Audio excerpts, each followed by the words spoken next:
So we're in Bhagavad-gita As It Is, and we're reading the first chapter, which sets the scene for the Bhagavad-gita. And we've come to text 21 and 22.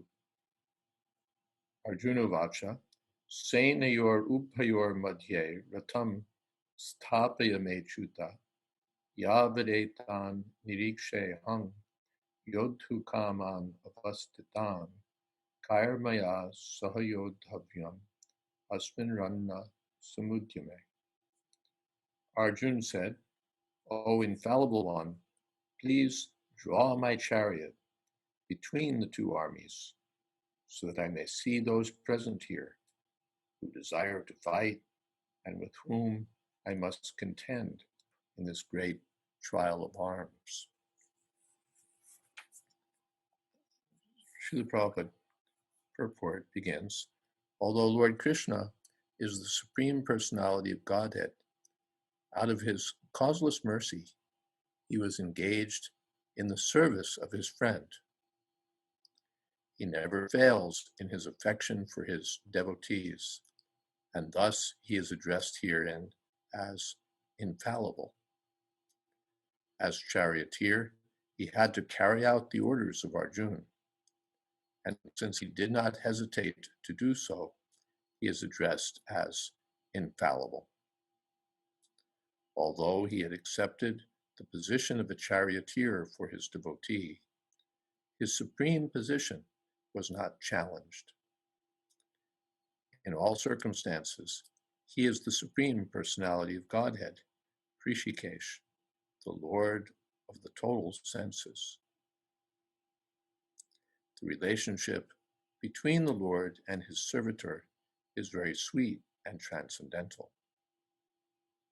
The servitor is always ready to render service to the Lord, and similarly, the Lord is always seeking an opportunity to render some service to the devotee.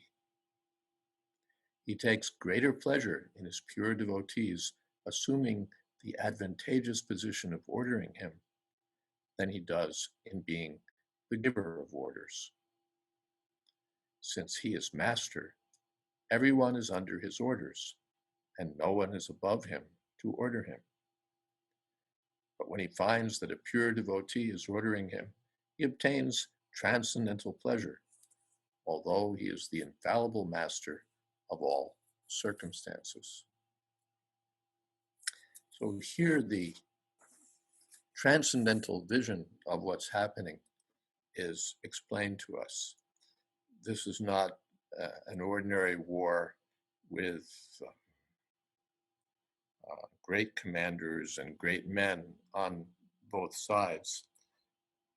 It's a transcendental arrangement because the Supreme Personality of Godhead is present. Without understanding that fact, we miss the whole Bhagavad-gita. Bhagavad-gita means what's spoken by Bhagavan, the Supreme Personality of Godhead. If we don't get that Krishna is the Supreme Personality of Godhead, then it's another war story, it's another interesting philosophical discourse, but we can't possibly understand the true meaning of what takes place on this battlefield unless we get this right. This is the most fundamental understanding, and it's the place where most commentators miss the boat. They take Krishna to be a symbol for something, a mythological character. There's someone who's popular at the moment who's got a kind of a movement going on, and I saw in an airport someplace they've just come out with the Bhagavad-gita for 6 or 8 chapters or something. And it's really great because until they publish a book, you don't really know where they stand. But once they write it down, you have some idea. So he says that Krishna is the symbol for this, I'm paraphrasing, but basically Krishna is the soul within all of us, and so Krishna is also you, or somehow or other, I means you. So everything gets screwed up. He really misses the boat from the very beginning. But here, Krishna means Sri Bhagavan when he begins to speak in the second chapter, and whenever he speaks, that's the phrase that introduces his words. Sri Bhagavan Uvacha, not Krishna Uvacha, but Sri Bhagavan, the personality of Godhead.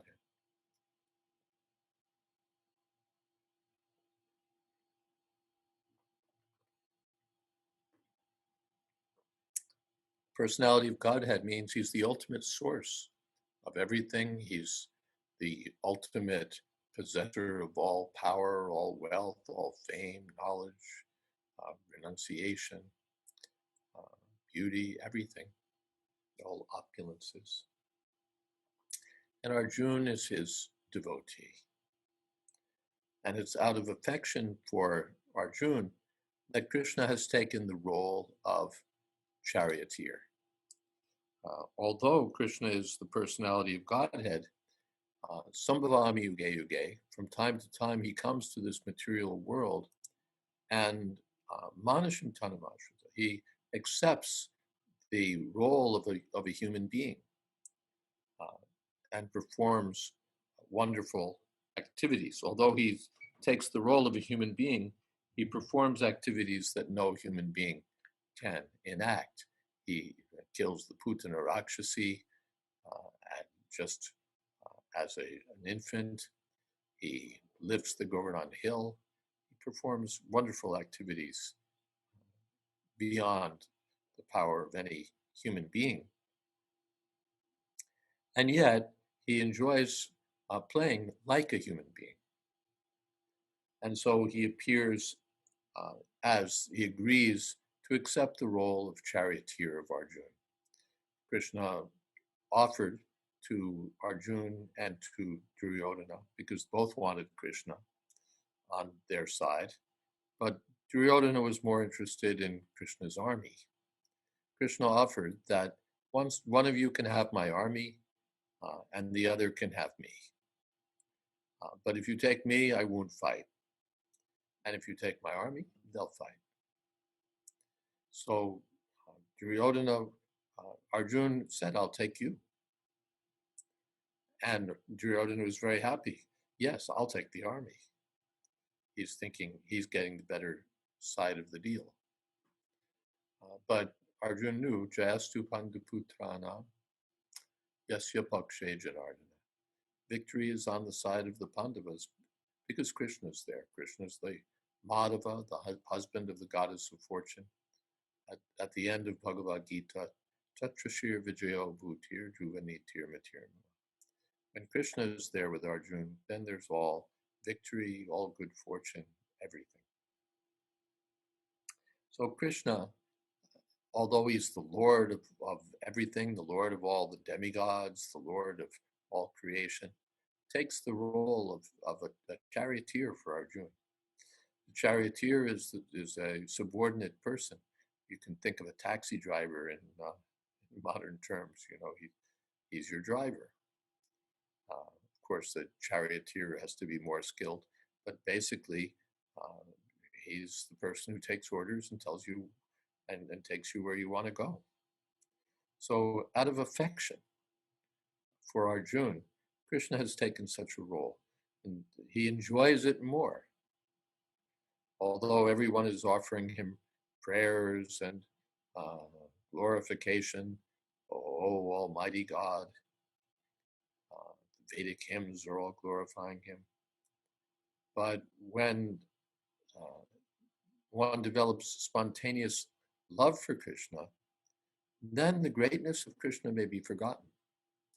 And one thinks of Krishna as a friend, as a child, as a husband, as a lover, and forgets that Krishna is the supreme personality of Godhead. So, because the love overwhelms the other considerations. And Krishna, by his yoga maya, his spiritual potency, enables these things to happen. So, Senayor Ubayor Madhye Ratam Stapya Mechuta. Arjuna is giving orders to Krishna. Achyuta, you place the chariot here. Giving orders. And Krishna is enjoying. Yes, sir, I'll do that. When Chaitanya Mahaprabhu went to South India, he met a Brahmin who was reading Bhagavad-gita and crying. But actually, he wasn't reading exactly. He was just turning the pages and saying something, but he couldn't properly read. And the friends were teasing him, "Oh, Mr. Brahmin, how are you reading?" So when Chaitanya Mahaprabhu came, he asked him that, what are you reading? What's going on? Yes, my Guru Maharaj ordered me to read Bhagavad Gita every day. So I'm 18 chapters. But because I'm illiterate, I'm not able to do that. But I'm just at least trying. I'm turning the pages and doing my best. Then Chaitanya Mahaprabhu, why are you crying? He said that when I go through the pages, I just think of Krishna and how kind he is that he's become the charioteer of Arjuna, his devotee, and I begin to cry. So Chaitanya Mahaprabhu said, you're the actual scholar of Bhagavad Gita. There's so many men with graduate degrees, PhD, and they're teaching at great universities, but they don't understand Bhagavad Gita. They don't understand Krishna. But here, the illiterate Brahmin was certified by the Lord himself to be the best scholar of Bhagavad Gita because he understood the relationship between Krishna and Arjuna, the sweetness that Krishna had condescended to become the charioteer for his devotee, and he's relishing taking orders from the devotee. Prabhupada told the story, I just told it the other day, that someone came to visit the Prime Minister of Great Britain, and he was there in the waiting room, but he was waiting and waiting and waiting, and time is passing. But the door was open a crack, so he peeked in. What is this man doing? And when he peeked in, he saw that the Prime Minister was on his hands and knees, and his grandson was riding him like a horse. So although he's the Prime Minister of the British Empire, he's enjoying becoming a horse for his grandson. So Krishna is the original personality of Godhead and enjoys taking this role in relationship to his devotee. Senayor Ubayor Madhye Ratam Stapya Mechuta. Oh, infallible Krishna, please draw the chariot up between these two armies. Yavadetan niriksheham yodukama navastitam. So that I can see who's gathered here intent on fighting. Karmaya sahayodhavyam asmin ranna samujyame. Those with whom I'll have to meet here in this great battle. As a pure devotee of the Lord, Arjuna had no desire to fight with his cousins and brothers, but he was forced to come onto the battlefield by the obstinacy of Duryodhana. who was never agreeable to any peaceful negotiation. Therefore, Arjuna was very anxious to see who the leading persons present on the battlefield were. Although there was no question of a peacemaking endeavor on the battlefield, he wanted to see them again and to see how much they were bent upon demanding an unwanted war. This war had been years in the making. It was, so many attempts had been made to avoid it. Even Krishna became a peace messenger to try to give the Kauravas the opportunity to avoid the war. But when everything failed, now the war is inevitable, and Arjuna expresses the desire to see one last time who is it that's gathered on this battlefield. And he will find out. That will come in a few verses. The Lord will comply. He'll draw the chariot between the armies, and he'll invite Arjuna. Yes, Samavetan Kuruniti. Just see all the crews who've assembled here.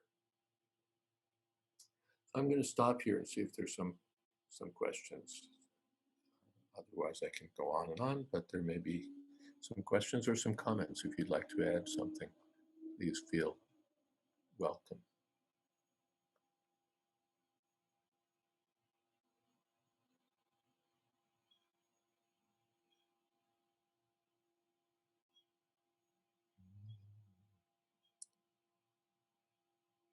And I wonder if what thoughts might be bubbling up at the moment.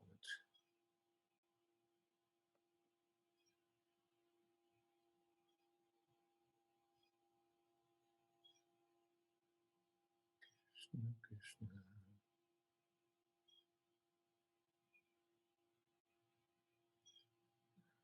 Okay.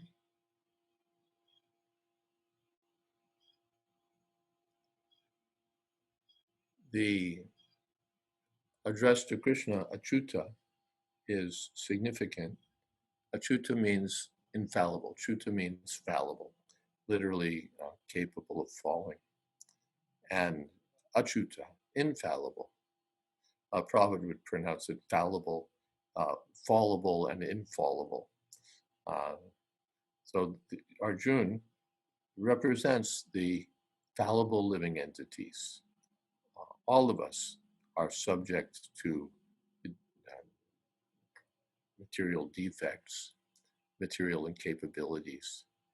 But Krishna is Achyuta. In the particular context here, he's infallible because he doesn't fail to respond to the affectionate relationship with his devotee Arjuna. Otherwise, he's infallible because he's beyond. He's the supreme possessor of all powers. So we can fail because we're overwhelmed by someone stronger than us or smarter than us. We're overwhelmed by circumstances. We can be beaten back. Now we're being beaten back by a microbe. A mere microbe can wreak havoc amongst the fallible living beings. But Krishna is infallible. Even the greatest powers of this material world are nothing compared to Krishna. So infallible, Achyuta. Advaitam Achyutam Anadim Anantarupam. Krishna, therefore, Krishna, as Prabhupada said, has no name, but he's named according to his qualities. So this is one quality of Krishna, that he's infallible. So Rata Stapya Me Achyuta Yavadetan Niriksheham Yodhukama. Yodhukama means intent on fighting, Yodhukama, Avastatan. And therefore, arrayed on the battlefield. Senior Upayor Madhye. And Arjuna will be in the midst of these two huge armies. So many soldiers gathered at Kurukshetra, the Pandavas and their allies on one side, the Kauravas on the other side. Actually, they're all Kauravas, they're all descendants of Kuru. But in the beginning of the book, Dhritarashtra distinguishes Dharma Kshetra, Kurukshetra, Samaveta, Yuyutsava, Mamaka Pandavas Chaiva, my sons and the sons of Pandu. He divides the family in his thinking between his sons and his brother's sons. So his sons are known as the Kurus or Kauravas, and the sons of Pandu are the Pandavas. And on each side, so many allied kings have been gathered to support one side or the other side. And we'll find as the narration progresses that everyone's related to everyone else. They're brothers, they're friends, they're guru and disciple, they're grandfather and grandson. Everyone's related to everyone else. And that is what Arjuna will see when Krishna invites him. Samavetan Kuruniti, just see all of these Kurus assembled here. Arjuna will see everyone's in relationship to him. Of course, this is all on the platform of the body, not on the platform of the soul. But that's the scene that's set just to provide the context for Krishna's spiritual instructions. This material drama is set up with friends and relatives arrayed on both sides. Seniyor Upayor Madhye Ratam Sthapya Mechuta Yavadevan Etan Nirikshayam Yotu Kaman Avastitam Paramaya Sahayodhavyam Asmin Ranna Samujyame. All right.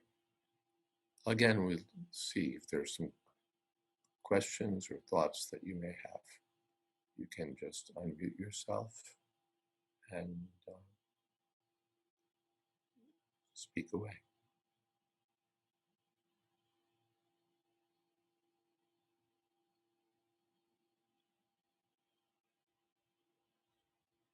Hear me?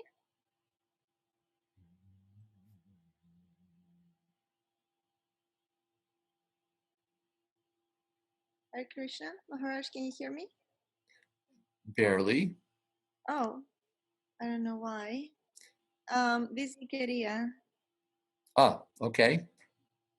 Ikeria. So, yes, I was just, I guess it's not really a question. I was just thinking throughout the time you were talking, I'm just thinking of Krishna, the Supreme Personality of Godhead in the position of a servant for his devotee, and how merciful he is that he puts himself in that position as the charioteer when Arjuna is, and I guess it goes to show how pure of a devotee Arjuna is, that Krishna puts himself in that position to be the servant of his devotee. And I was wondering if you want to talk a little more about that. It's not really a question, it's just something that I feel like it always like blows my mind when I think about it. Yeah. I found out why you were low. It's because my volume was too low. So that part is settled. It's a very sweet relationship. And as you said, it's because Arjuna is, for an ordinary person, these things are not possible. In Bhagavad-gita, Yayatamam prapadyante tam stataiva bhajanam. As one approaches me, I reciprocate accordingly.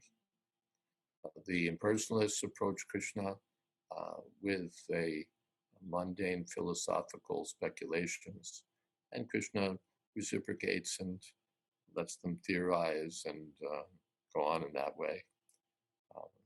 The materialists think that Krishna is an ordinary man, and Krishna reciprocates, yes, I'm an ordinary man. The yogis see Krishna as the Paramatma.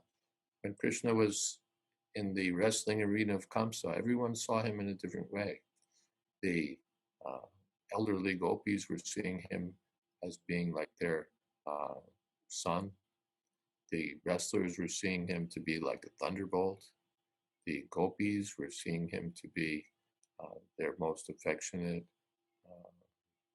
lover. Everyone was seeing Krishna in a different mood.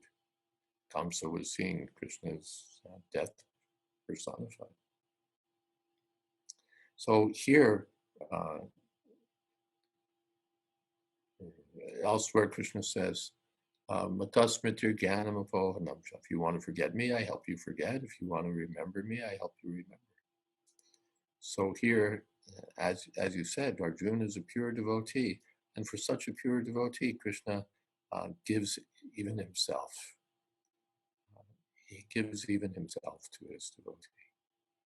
The materialists are approaching God, give us our daily bread, help me with this, help me with that. I want this, I want that. But Arjuna's desire is really to have this friendship with Krishna, to have this loving relationship with Krishna. And so Krishna is reciprocating, yes, come on. Such a sweet and wonderful thing, how the Supreme Lord becomes the servant of his own servant, the devotee of his own devotee. Yes, thank you for that. Maharaj, can you hear me? Yes.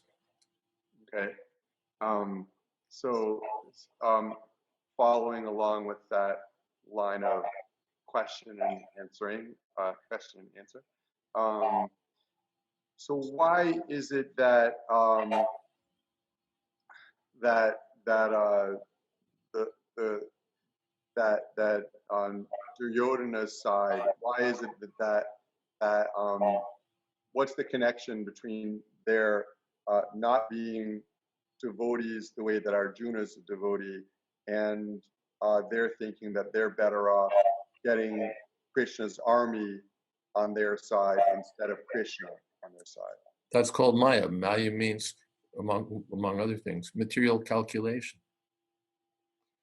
They're calculating that Krishna's only one person, but the army now, maybe Krishna's extraordinary, you can count him as 2 or 3, but the army, that's, in military affairs, all things being equal, whoever has the larger army wins. So to have the army, that's very good. This is material calculation, seeing Krishna to be like an ordinary human being. Material calculation. In the beginning, that also, in the beginning of the chapter, that Paryaptam Dvidamete Sham Balam Bhima Virakshitam.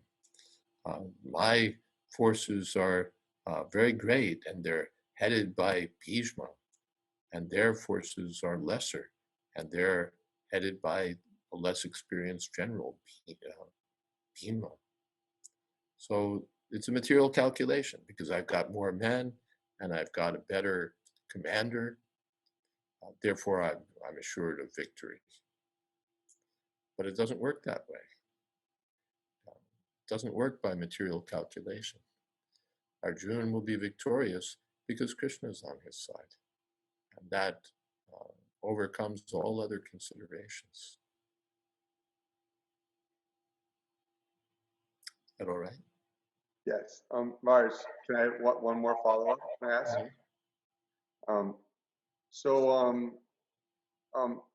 Well, here, of course, Krishna's opulences were not seen as valuable by Duryodhana and company as his army. Yes. But at the same time, in general, while Krishna is the Supreme Personality of Godhead and his opulences are spiritual, and generally people are not conscious of them, why is it that Krishna also, in general, manifests opulences that surpass those who have material opulences? In other words, from a material standpoint, generally Krishna is seen as kind of, surpassing others at everything. So why is it that on the one hand he's God, so he's supreme spiritually? Why is it that he appears supreme in all material respects as well? No, that's according to your vision. Jarasandha was challenged. The Arjun and Bhima and Krishna appeared before him in the dress of Brahmins and said, "We want charity from you. Please give us charity. You're known to be a charitable king, so we've come to beg from you." So the Jarasandha could understand these are not Brahmins, but he said, "All right, ask." And Krishna said that actually we're not Brahmins. I'm your eternal enemy, Krishna, and these are the two Pandavas, Arjun and Bhima, and we've come because what we want is for you to fight against us. So take any one of us, we'll fight against you. So Jarasandha laughed. He said, Arjun, he's less important. He's younger than me. And as for you, you're a coward. You fled the battlefield, therefore you're known as Ranchor. You're a coward. I don't fight with cowards. But Bhima, there's an opponent that I can consider worthy. So by material calculation, no, Krishna, he's less important. He's not a worthy opponent. That was his calculation. And we find also these demons face Krishna. They say, "Krishna, today I'll send you to the court of Yamaraj." They're thinking, what is that? Avajananti mamudha manushim tanamashritam param pavam ajananto.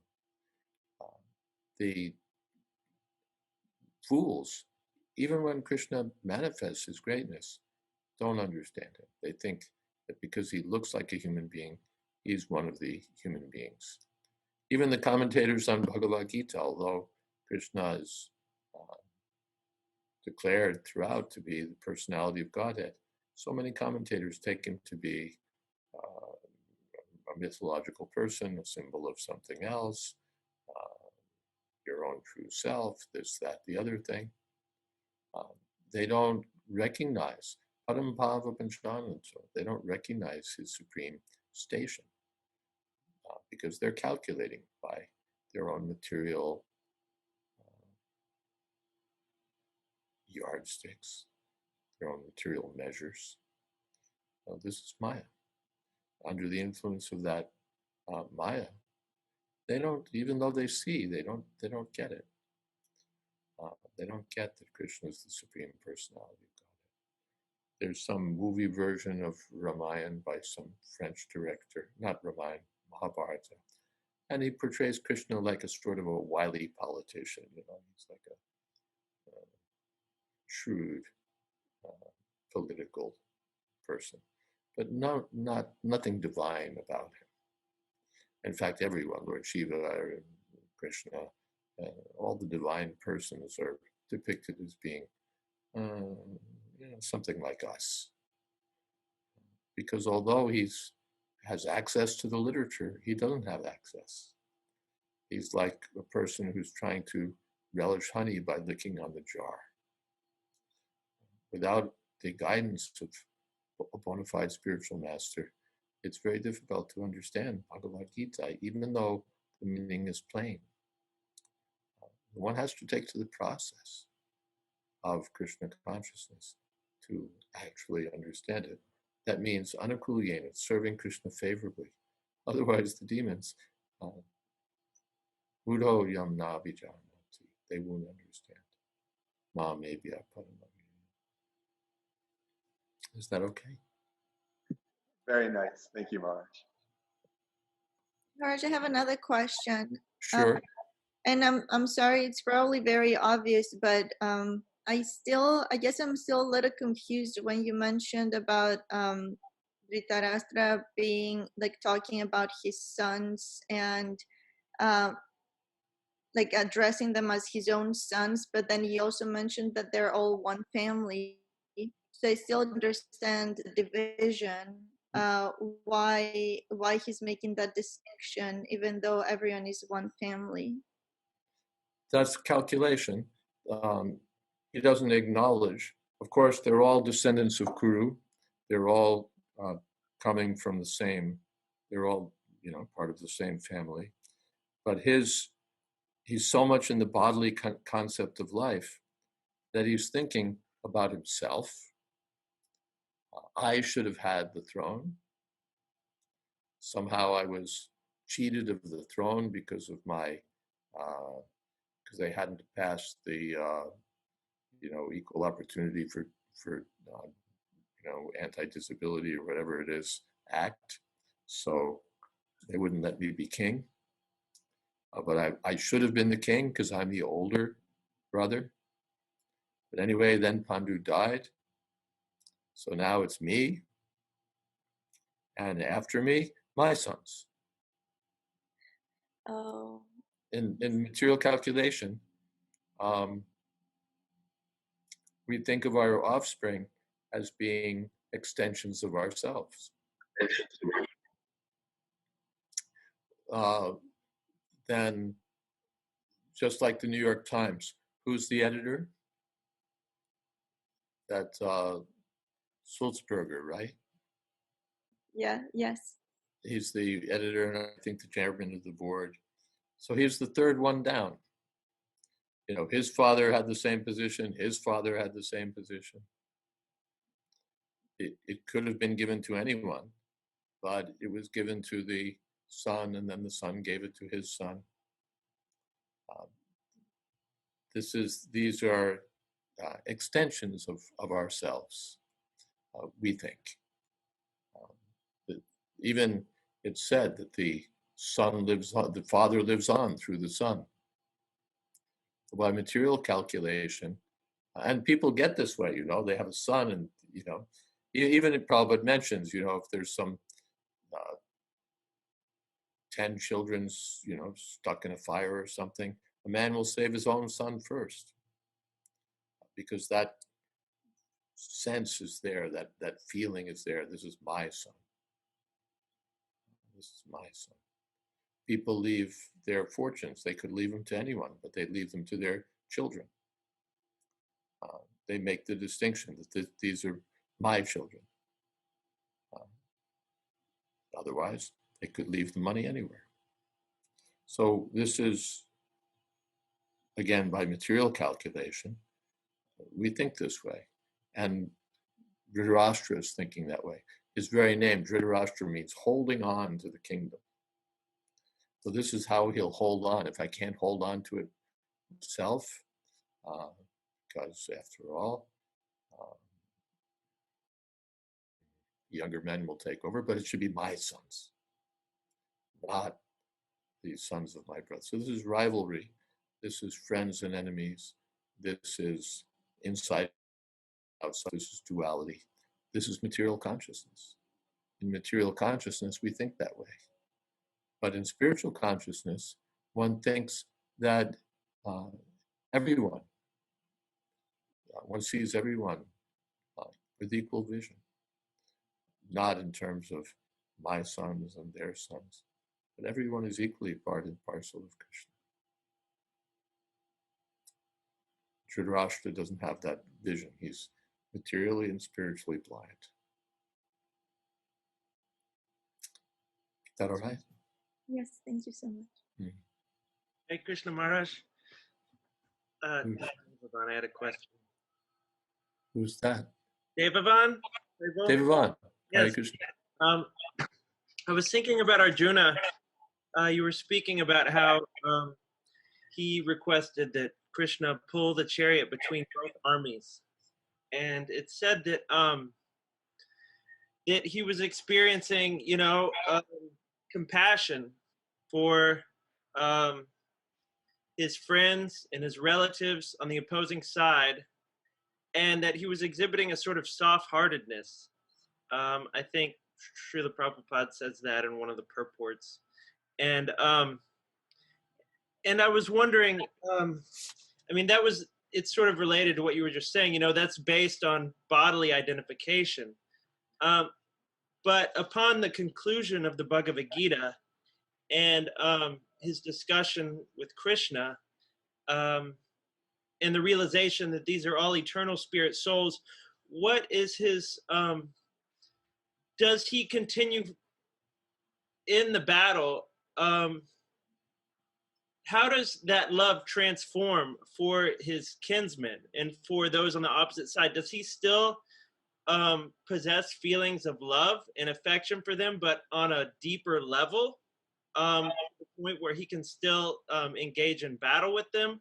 Or is he merely acting out of duty and affection for Krishna?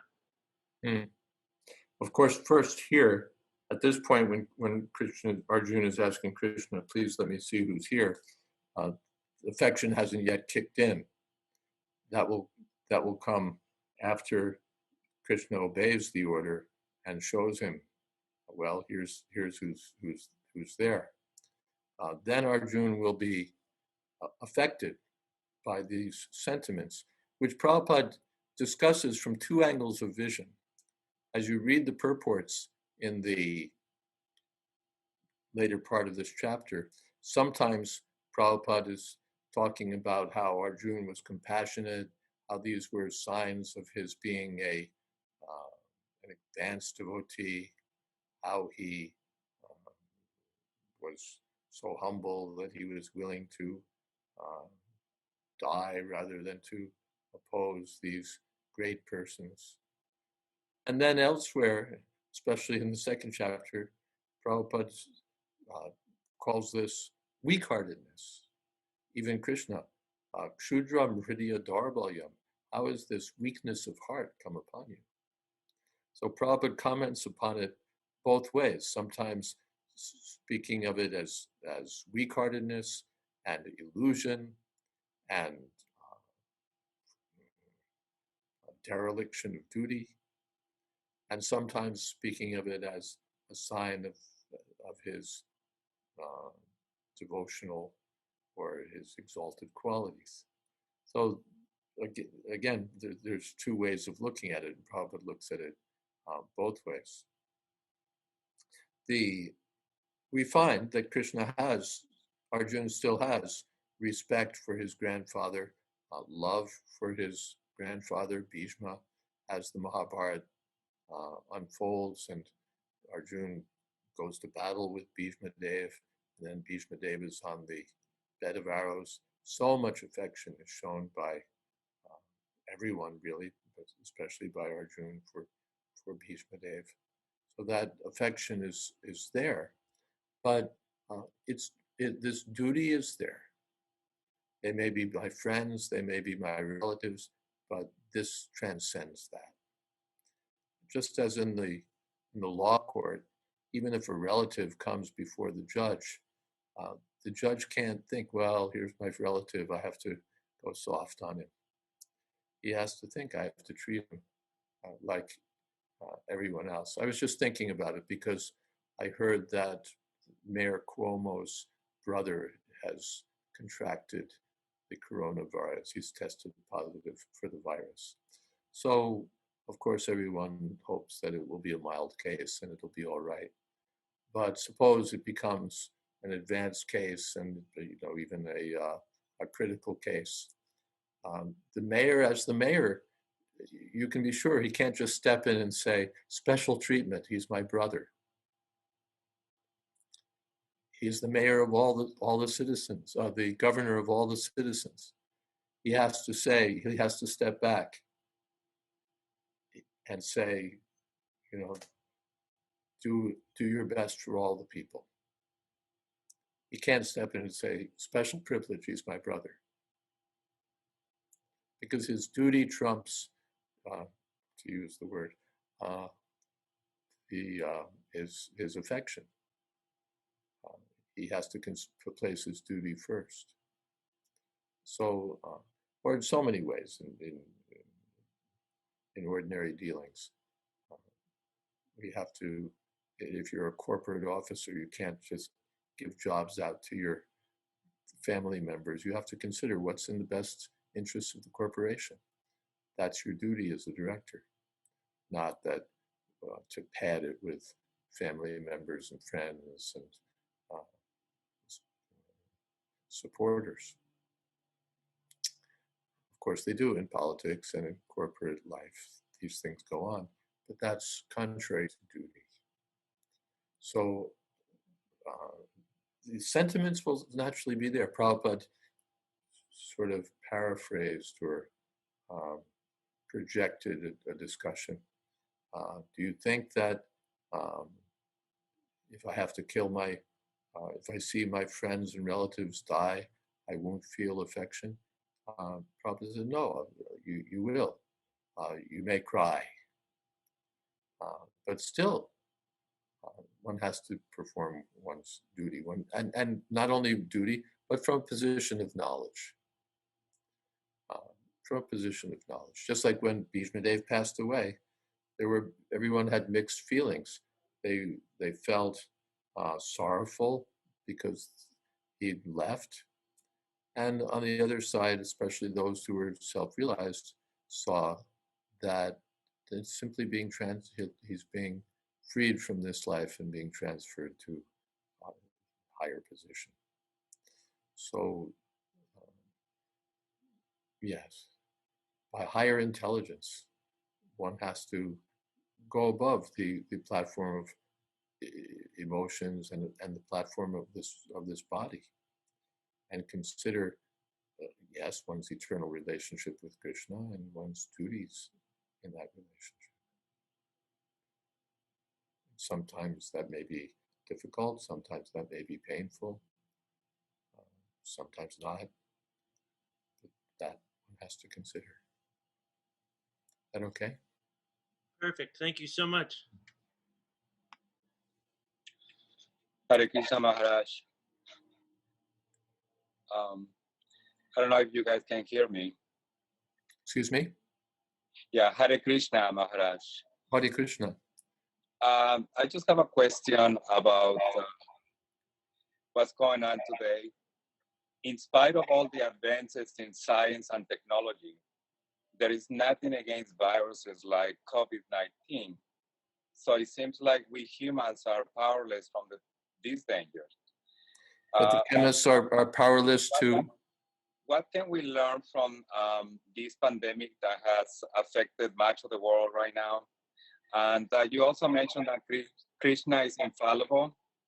And my other question is, if Lord Krishna was on planet Earth, what would Krishna do in the midst of this pandemic today? Well, wash his hands.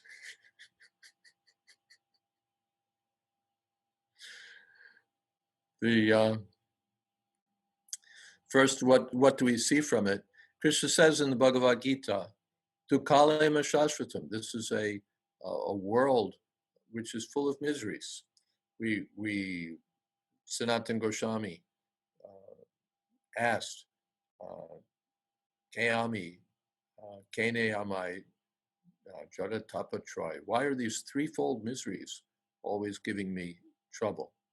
So the threefold miseries are miseries from other living entities, miseries from body and mind, and miseries from the demigods or the environment.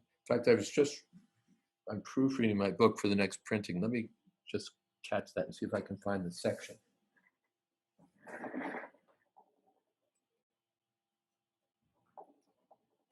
I was just seeing something I'd written about those threefold miseries.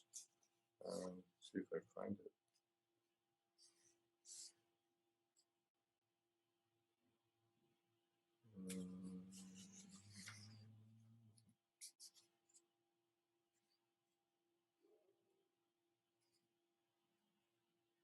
I read a lot of pages actually today, so I may not.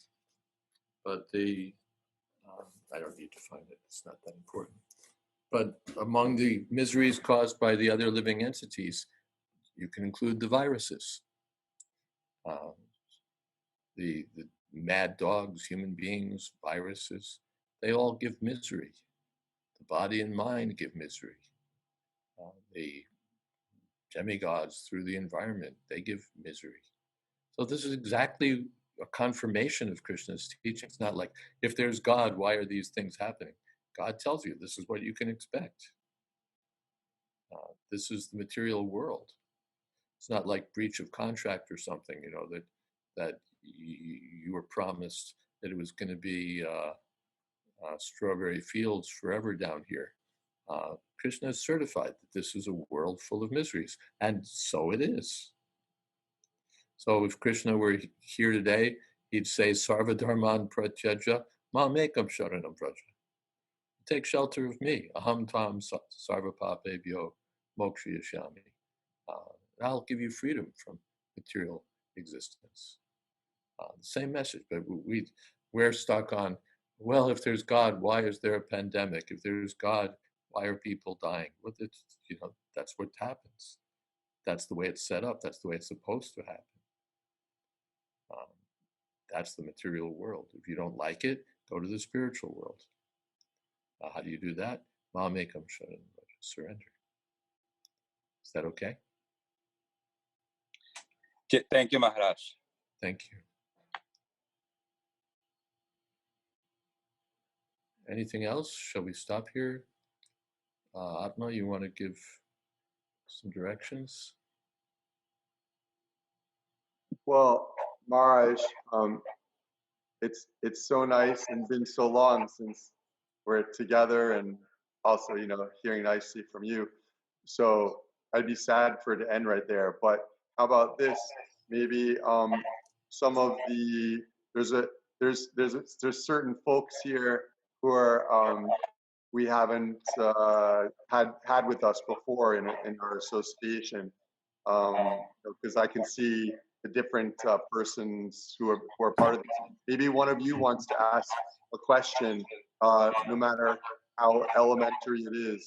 My guess is Mars would like it, and you'd be interested in his response. So maybe someone who's a little shy can pipe up now.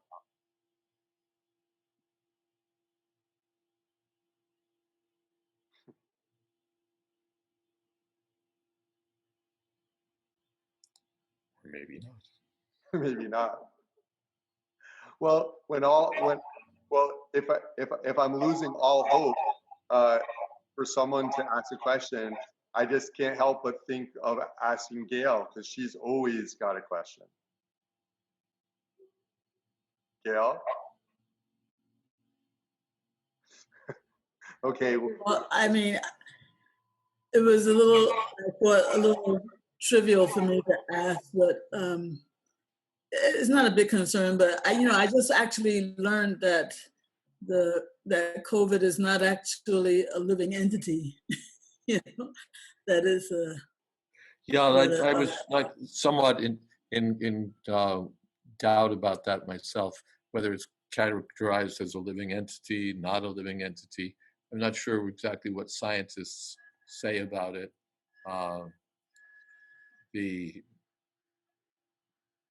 Generally, we categorize something as a living entity when it's born, it grows, it stays for some time, it has byproducts, it dwindles, it dies. That sounds like the virus meets those qualifications. I won't weigh in. If we consider it a living entity, then it's and adi bhautik misery, misery caused by another living being. If we don't, then it's adi daivik, misery caused by nature. Either way, misery. It's like, it doesn't matter too much, right? If you're in the ICU, it doesn't really matter if it's a living entity or not a living entity. It's like an academic issue. The real issue is that because I have this material body, because I've forgotten Krishna, I've come to this material world. Because I've come to this material world, I have a material body, and therefore I'm vulnerable. Therefore I'm subject to suffering and finally to death. Therefore I have to revive my spiritual nature. I have to identify not with the temporary body, but with the spiritual soul within the body, and return to my spiritual nature as finally as a servant of Krishna. Yeah, that's why I didn't ask the question, because I thought it was pretty academic. Yeah. But actually, I do have a question that Like, is that a Colt revolver, or is that a yeah, right, exactly. Actually, I don't know if this is going too far back also, but when I actually, because I didn't understand. Whoa, you just got stretched out here in the audio. Atma had. Okay, tell me again. Asked. Ooh, my audio is deteriorating badly here. Is that for everyone? Or is that It's just not, it's not just you, Maharaj. Gail, your connection was getting like extremely weak while you were talking there, but not for the whole time.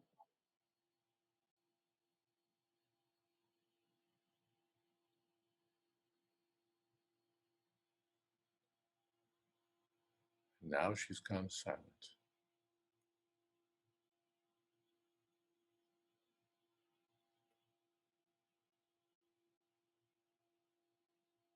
Are we back now? No, you're not better. You might want to type if you want, or you still can't understand me? Now I can. Come back with strength. Do you remember the question that Atma asked you? Because I haven't understood it. If I couldn't grasp your answer properly. The question of how our emotions go, whether Arjuna still felt affection for everyone at the end of the battle, or when he agreed to fight, that question? Okay, I'll take that one. If you got another one in mind. No, well, yeah. Atma, do you remember your first question?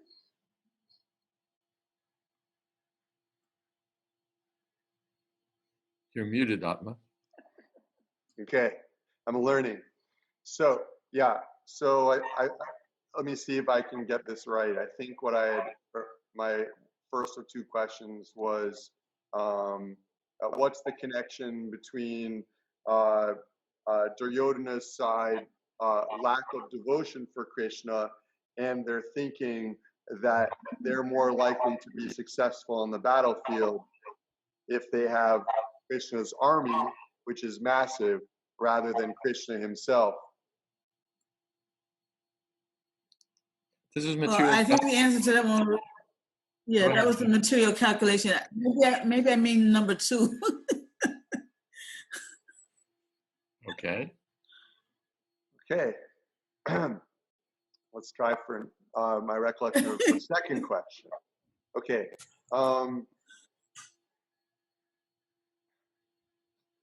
It was about material opulence, Atma. Yes, right.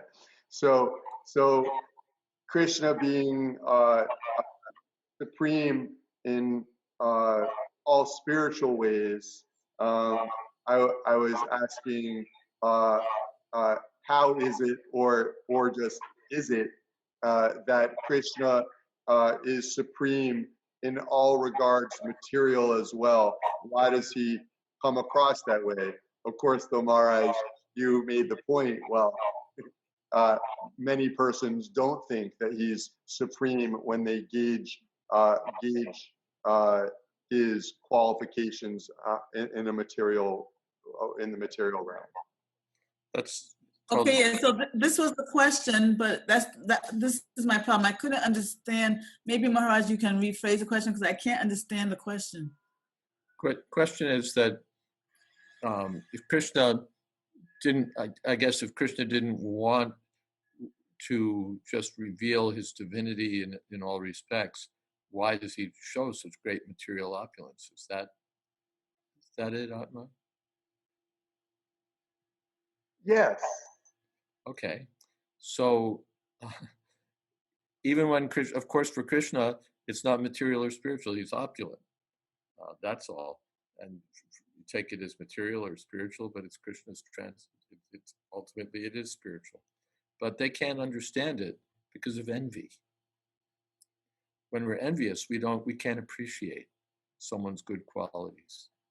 They may have all the good qualities in the world, but when we're envious, we'll minimize them, we'll talk them down. Prabhupada gave the example that there's some lawyers are speaking, and they say, one says to the other, did you know that Chakrabarti has been promoted to the High Court bench? And the other lawyer says, him? Chakrabarti? Nah, that guy, they wouldn't have promoted him. He's no. And the first lawyer says, no, I've seen him. He's sitting on the bench. So then, all right, but then he must not be getting paid.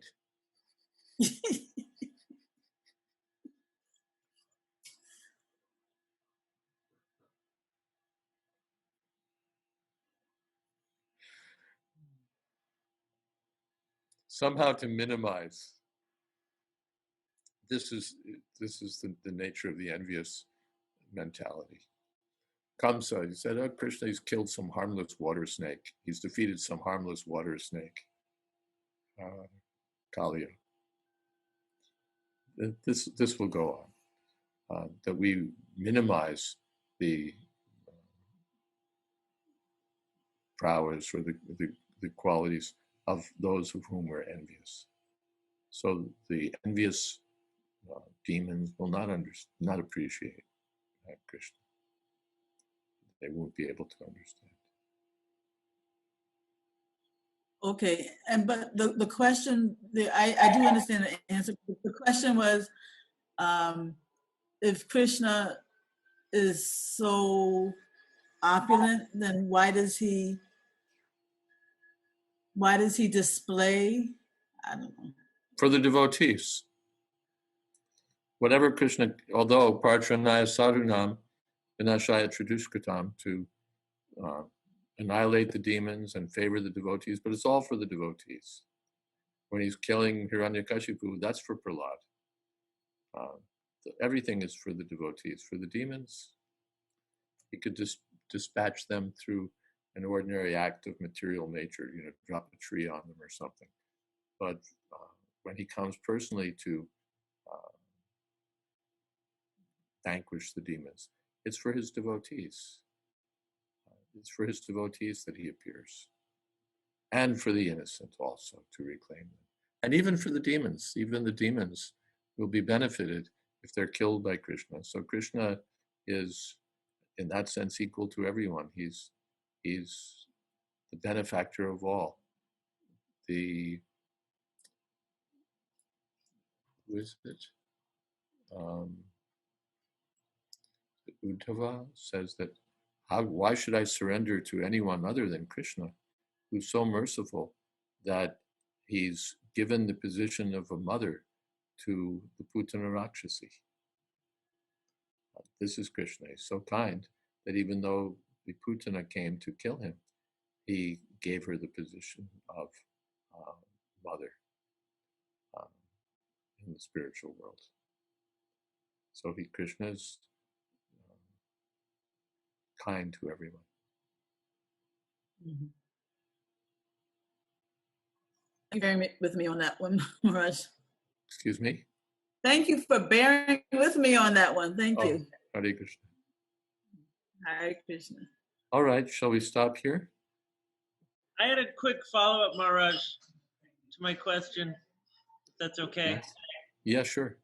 Well, I was thinking about, you mentioned that Arjuna was acting according to duty and using intelligence to guide his actions over his compassion and affection for his family and friends. But behind that intelligence, is there like a deeper love or affection for Krishna that is guiding that and that sense of duty? Yes, Dadami Buddhi Yogam Tam. Krishna says, for those who are always devoted to me, I give the necessary intelligence. So it's not just duty, that Arjuna is just a dutiful person. That's also there, and Krishna is telling him to perform his duty. But finally, because Arjuna is a devotee, Ma Manusmara Yujaja, Krishna tells him, think of me and fight. So Arjuna is in Krishna consciousness, not just a dutiful follower of the Varnashram system performing his duty, but he's acting in devotional service of Krishna, thinking of Krishna. Right, and it's not that he just has a theoretical understanding of what devotional service is and that he should act in this way, but he's actually acting according to real feeling and affection for Krishna. Yes, he realized his nashtamoha, his illusion is gone by Krishna's mercy. So Kodishe Vachanam Tava, he says, I'll follow your direction. Thank you, Maharaj. I'm your servant, you're my master. I'll do what you say.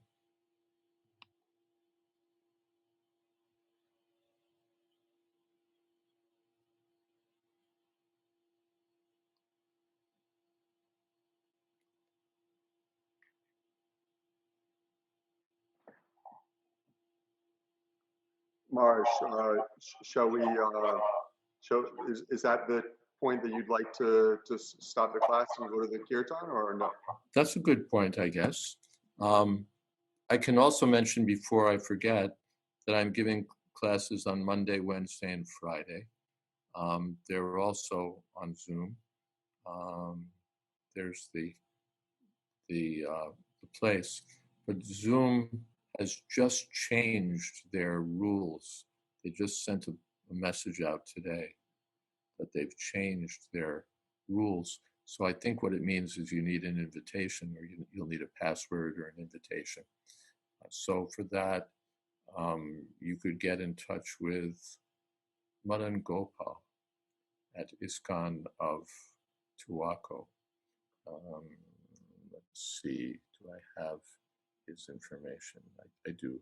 Just give me a moment, and I can give you that.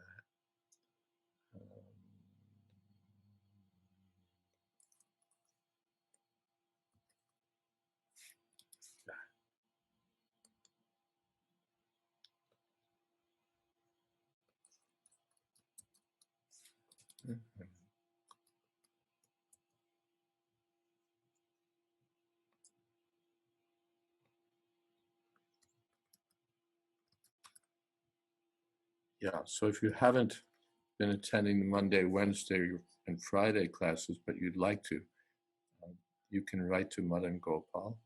He's in the chat box, and ask him to invite you.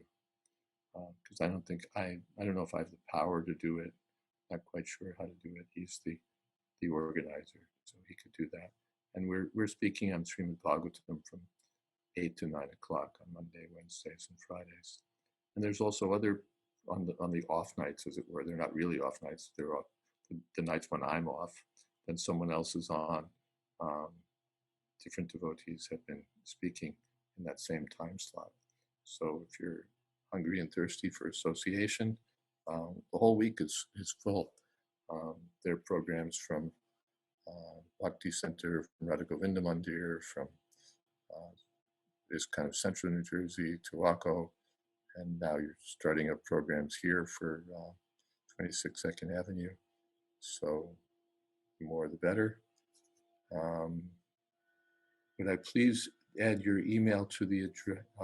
Yeah, Tiffany, I'll take your information and I'll send it on to Madan Gopal so that he can invite you. Better.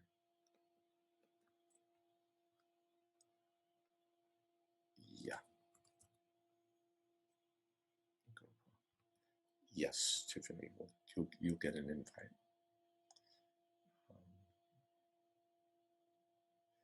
And thank you for coming this evening, Tiffany. Thank you for the class, Maharaj. It was lovely. Thank you. Hare Krishna. Hare Krishna. Should we strike up the band, Devavan? We got everybody here.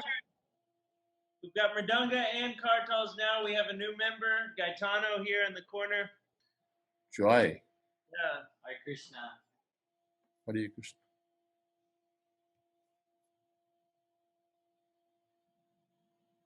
Yep, whenever y'all are ready. I guess we'll go for it, huh?